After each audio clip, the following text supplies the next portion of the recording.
많은 사람들이 꿈을 꾸지만 그 꿈들이 다 계시는 아닙니다. 하나님께서 그의 뜻을 알리실 때 꿈을 사용하기도 하시지만 아무에게나 그 비밀을 말씀하지는 않으시죠. 하나님의 사람, 하나님의 마음에 합한 자에게 특별히 그 비밀을 알려주실 터인데요. 그런 점에서 보면 다니엘은 충분히 계시를 받을 만한 사람인 것 같습니다. 우리가 다니엘서 1장에서 다니엘이 뜻을 정하여 왕의 진미와 포도주를 먹지 않기로 결심했던 것 살펴본 바 있지요.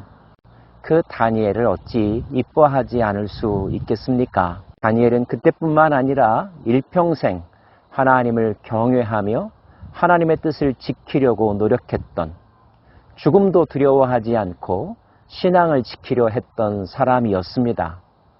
그래서 하나님은 다니엘에게 하나님의 비밀에 대하여, 그 시대의 역사의 미래에 대하여 말씀하셨던 것입니다. 8장의 내용도 마찬가지인데요. 성경은 8장의 사건이 벨사살 왕 3년에 일어났다고 기록하고 있습니다. 7장의 내용이 벨사살 왕 원년의 일이었죠. 사건의 순서로 다시 나열한다면 7장, 8장, 그리고 5장의 사건 순인 것 같습니다. 메네 데겔 우바르 신이라고 하는 그 사건은 어느 날 갑자기가 아니라 서서히 점진적으로 그리고 필연적으로 일어난 사건이라는 것을 우리는 알 수가 있습니다. 자, 오늘 이야기의 내용은 무엇일까요? 다니엘이 환상을 보았습니다.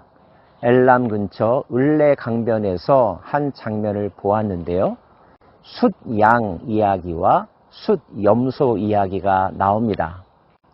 숫양이 등장했습니다. 두 개의 뿔이 있었는데 하나는 작은 뿔이었고 또 하나는 큰 뿔이었습니다. 그 양은 대적할 만한 다른 짐승이 없을 정도로 막강한 힘을 가지고 있었죠. 그런데 새로운 등장인물이 있습니다. 바로 숫염소입니다. 숫염소가 숫양을 짓밟아 물리쳤습니다. 강자였던 숫양을 물리쳤던 숫염소였으니 그의 힘과 기세도 보통이 아니었습니다. 주변에 당할 자가 없었죠. 하지만 잘 나가던 숫염소가 어느 날 갑자기 그 뿔이 꺾여지게 되는 일이 발생합니다. 그리고 4개의 뿔이 다시 솟아나는데요. 그 4개의 뿔 중 하나에서 작은 뿔이 새로 솟아납니다. 그 뿔의 강함은 이제까지 있었던 것과 비교할 수 없을 정도였는데요. 그중 한 뿔에서 또 작은 뿔 하나가 나서 남쪽과 동쪽과 또 영화로운 땅을 향하여 심히 커지더니 그것이 하늘 군대에 미칠 만큼 커져서 그 군대와 별들 중에 몇을 땅에 떨어뜨리고 그것들을 짓밟고 또 스스로 높아져서 군대의 주제를 대적하며 그에게 매일 드리는 제사를 없애버렸고 그의 성소를 헐었으며 그의 악으로 말미암아 백성이 매일 드리는 제사가 넘긴 바 되었고 그것이 또 진리를 땅에 던지며 자의로 행하여 형통하였더라. 영화로운 땅이란 표현이 있고요.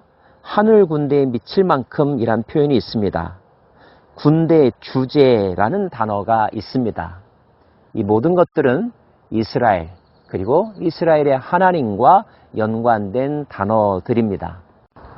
새로이 등장한 작은 뿔이 하나님을 대적하고 하나님의 백성들을 괴롭힌다는 뜻입니다. 대체 그런 일이 얼마 동안 일어날까요? 2300일, 횟수로 약 6년하고도 3개월 넘는 기간 동안 그런 일이 발생하게 될 것이고 그 기간이 지나면 비로소 성전이 정결하게 될 것이다. 성전의 기능이 회복될 것이다. 이런 말이 다니엘에게 들려왔습니다. 제사, 성소라는 말 때문에 다니엘은 더 주목하여 그 의미를 알고 싶어 했겠죠? 그런 다니엘의 궁금증을 해결해 주는 일이 이어집니다. 나 다니엘이 이 환상을 보고 그 뜻을 알고자 할 때에 사람 모양 같은 것이 내 앞에 섰고 내가 들은즉 을레강 두 언덕 사이에서 사람의 목소리가 외쳐 이르되 가브리엘아 이 환상을 이 사람에게 깨닫게 하라. 그가 내게 이르되 인자야 깨달아 알라. 이 환상은 정한 때 끝에 관한 것이니라. 그가 내게 말할 때에 내가 얼굴을 땅에 대고 엎드려 깊이 잠들매 그가 나를 어루만져서 일으켜 세우며 이르되 진노하시는 때가 마친 후에 될 일을 내가 내게 알게 하리니 이 환상은 정한 때의 끝에 관한 것임이니라. 다니엘이 살던 그 시대에 하나님께서 그 역사를 주관하시며 특별한 섭리와 간섭으로 인간의 역사에 개입하시기로 작정하신 때 그 마지막 순간에 일어날 것이라고 설명해 주고 있습니다. 그리고 구체적인 상황이 덧붙여지죠. 내가 본바 두 뿔 가진 순양은 곧 메대와 바사 왕들이요. 이 환상을 볼 때 다니엘은 지금 바벨론 제국의 통치 아래에 있습니다. 그런데 바벨론 제국이 다른 나라에 의하여 무너지게 될 거라는 것을 알려주고 있는데요. 그 나라가 바로 메대와 페르시아라는 것입니다. 우리는 페르시아 제국만을 이야기하지만 페르시아가 제국을 장악하기 전에 메대라고 하는 나라가 약 2년 동안 바벨론의 영토를 점령했던 적이 있습니다. 그리고 그때 메대의 왕이 바로 다리오이고요. 그 다리오와 관련된 이야기는 이미 6장에서 다룬 적이 있습니다. 그렇게 보니 순양에게 2개의 뿔이 있었고 하나는 작은 뿔, 하나는 큰 뿔이었다고 설명되어 있었는데요. 아마도 작은 뿔이 메대, 큰 뿔이 페르시아를 의미하는 것 같습니다. 하지만 순양은 그 뒤에 등장한 순염소에 의하여서 패배하게 되는데요. 그 털이 맞은 순염소는 곧 헬라 왕이요. 그의 두 눈 사이에 있는 큰 뿔은 곧 그 첫째 왕이요.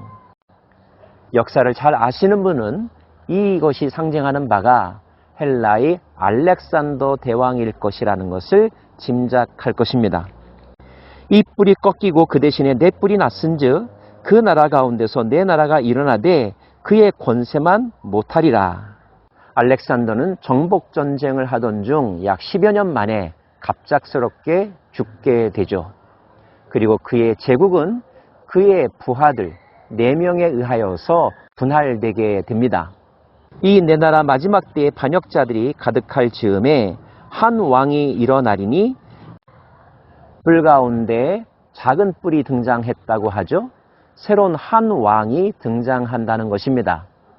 역사 속에서는 셀루쿠스 왕조 가운데 안티오쿠스 에피파네스가 이 인물이라고 해석되고 있습니다.